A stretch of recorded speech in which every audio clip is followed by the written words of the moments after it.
Hey everybody, it's Jack with Now Swim, making videos to help you stop sinking and to start swimming.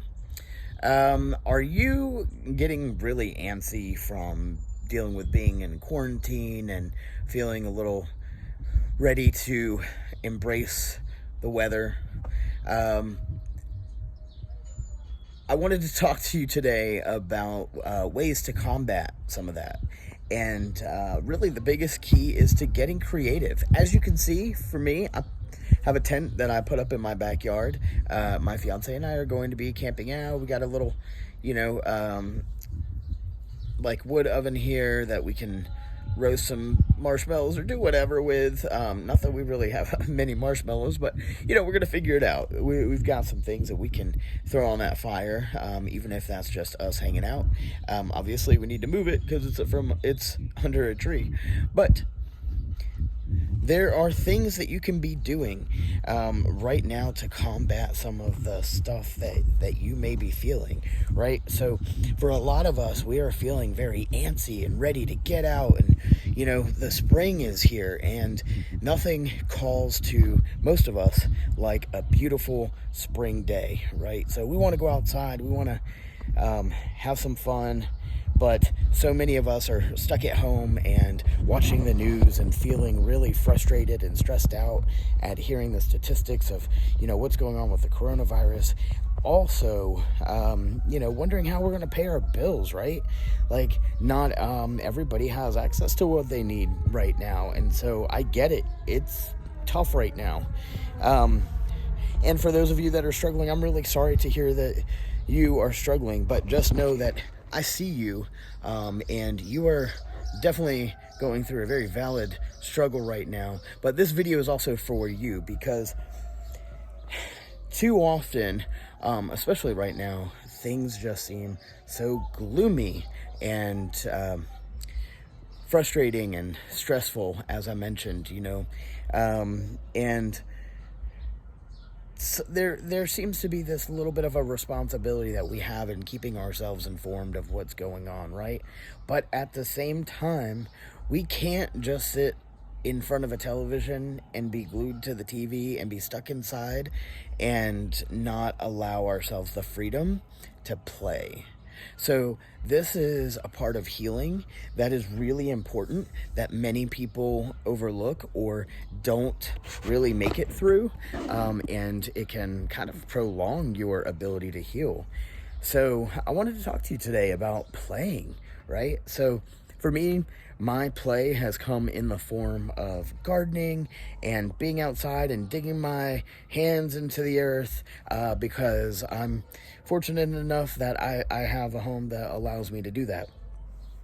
If you do not, there are a million things that you can do. Think about the things that maybe, look, if you're getting a little stir crazy, you've been stuck inside the same environment for a while, think about when you were a kid and, you would build like a fort in your living room and sleep in there.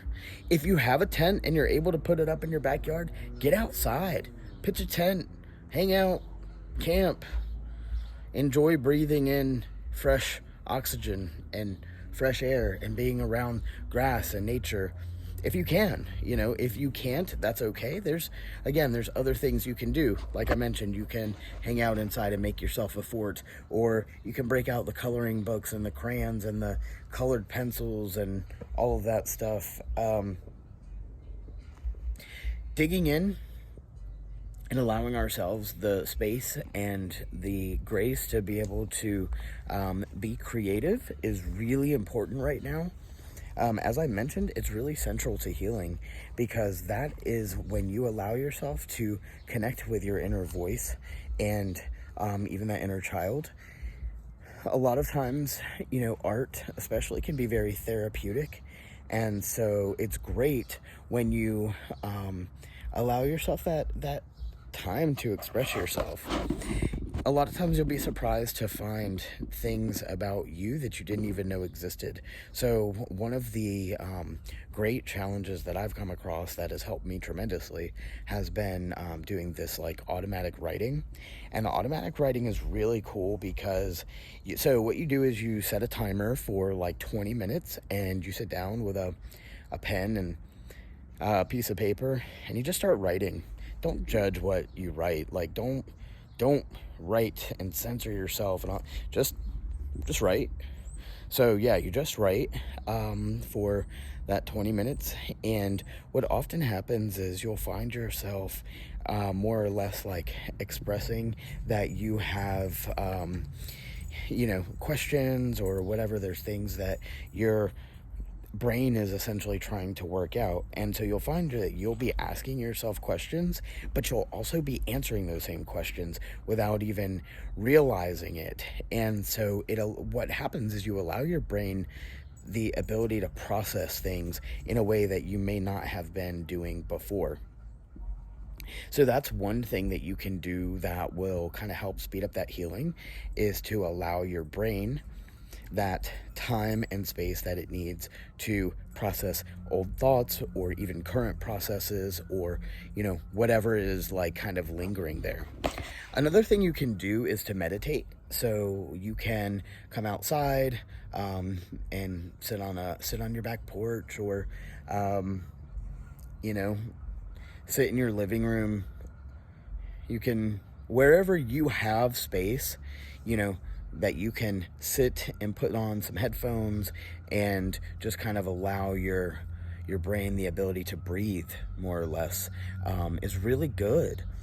So if you're feeling like you are really antsy and you're getting anxious because you're tired of being stuck inside, I promise there are ways that you can combat that, even beyond things that I mentioned. Just allow yourself the space and freedom and creativity to address that issue. Don't hold yourself back. Don't, if there's maybe you're like 55 years old and you are getting anxious and tired, and you haven't allowed yourself to play in a while, and you feel like building a fort in your living room. You can't just be dismissive of those thoughts of like, that's kind of dumb or anything like that, because you never know what your next process will be. I find a lot of times that in those moments of creativity and in those moments of play, that's when some of my best ideas happen. And I often have to remind myself that I do have that right and that ability. But it's so nice when I do take the time to do that. I work as a digital strategist, and I work in progressive spaces, and I do a lot of advocacy stuff on top of making these videos. So it's very easy for me to feel burnt out because I'm always focusing on processes and, organizing and things like that. But sometimes it just feels good to unplug and play. So allow yourself the time to create boundaries for yourself. Like for me today, for instance, it's a Saturday, and usually right now I am like elbows deep in projects, and I have just decided today's my day off. So I am unplugging after I make this video and get it uploaded. But yeah, as soon as that's done, like I said, I've got my tent set up back here. My dogs, my fiance, and I are all going to go on a little backyard staycation, and we're trying to make this a very authentic camping experience, and so we're just kind of going off the grid for the night. And yeah, there's a ton of ways that you too can, kind of reclaim your sanity and take control of those moments where maybe you're feeling those feelings of anxiety and stress. When you feel that way, take a deep breath and think about something fun you'd like to do. Change the channel in your mind, and yeah. Let's get through this together. We've got a whole new exciting world that is awaiting us at the end of all of this. So please hang in there and know that I value you and really appreciate you for watching this video. So thank you so much. Have a great rest of your day. And please, please, please be kind to yourself and others.